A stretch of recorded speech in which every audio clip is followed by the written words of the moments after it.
In a short story or novel, all characters carry a certain amount of weight. Protagonists and antagonists are a plot's heavyweights. Secondary characters weigh less in varying degrees. Today on Writers RX, I'm talking about the problems that occur when secondary characters aren't given the character weight they deserve, or when they're so lightweight that they become throwaways. You may not even need them, and if that's the case, they should not have a memorable place in your plot. I'm Susan McGregor, a professional writer and editor with over 30 years of experience. I've edited magazines, anthologies, and novels. Currently, I'm an editor with On Spec magazine, one of Canada's foremost magazines for fantasy and science fiction. As a writer, I've also put out a trilogy, the first book of which is by the same name, The Tattooed Witch. There we are. I've also written a nonfiction book on writing speculative fiction called The ABCs of How Not to Write Speculative Fiction, which, like these videos on Writers RX, I've based on my 3 decades of experience. But enough about that. Let's get into this idea about character weight and whether you're giving your secondary characters too much weight or not enough.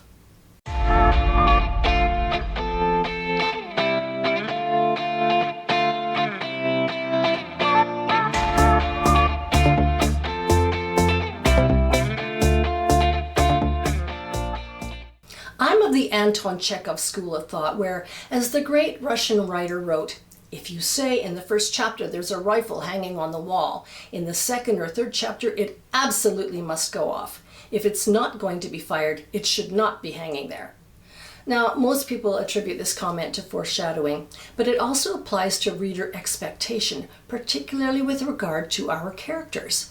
If a secondary character is introduced, the reader will expect them to have a certain amount of importance depending on their relationship to the protagonist or antagonist. That relationship must be clear. Let's say in a historical fantasy, a woman's a healer. She's been summoned to a squire's house where her expertise in herbs is needed. As she hurries there, a young girl, whom we assume is her daughter, accompanies her and carries her supplies. They arrive at the front door where the butler bids them enter. The healer tells the girl to leave, to go home. She then hurries to the squire's side and sees he's near death. The family have contacted her as a last resort. Despite her best efforts to save him, the squire dies. Knowing she's about to become their scapegoat for his death, our healer escapes the house by a ruse. She tells the family she must retrieve a hard-to-come-by herb. Then she flees, avoiding the family's wrath. In revenge and frustrated because she's escaped them, the squire's family burns down her cottage. We have no idea what happens to her daughter. You see the problem here? As a secondary character, and because we assume her relationship to the healer, the young girl/daughter has too much character weight. She shouldn't be so easily forgotten. We don't know if she dies or if she also evades capture. As a daughter, she has more importance than the butler who opens the front door. The opposite problem occurs when a secondary character has more weight than he or she deserves. In that healer scenario, let's say the healer's daughter is not her daughter, but just a girl from the village who the healer's hired to help carry her supplies. In this case, she's really only a tool. She doesn't show up again in the story. My initial thought was, since she wasn't relevant, why even include her? Why doesn't the healer carry her own supplies?